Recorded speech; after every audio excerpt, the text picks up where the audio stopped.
In this video, we're going to take a look at electrostatic precipitators. I'll show you why we have them, how they work, and we'll look at some of the main components. On top of the ESP, what you'll actually have is a transformer normally, but we can't see it here. See, we've got a cross section on this side. The exhaust gases from the water tube boiler, they're going to come in via our ducts into the ESP from this direction.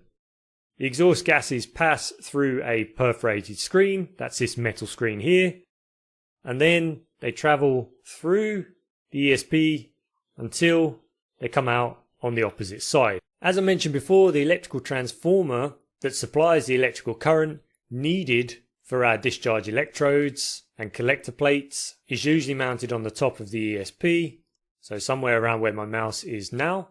Typically it's a hermetic liquid insulated transformer, so it will be full of oil or some sort of insulating liquid.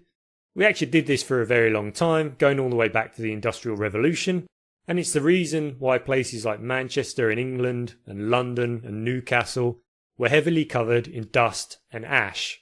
There's actually an area within the UK that encompasses Wolverhampton and Birmingham, and they refer to it as the Black Country.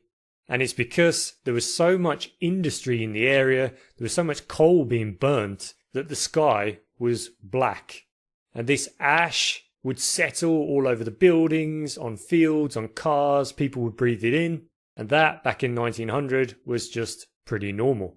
Nowadays, it isn't so normal, and we don't really want to be breathing in fly ash. The reason being, it causes cancer, it causes respiratory diseases, and aside from that, it could also land on fields, which raises the pH level of the soil, or if we dump a lot of ash onto a single place, such as a field or somewhere near a river, then we may get chemical leaching, which is also really bad for the environment.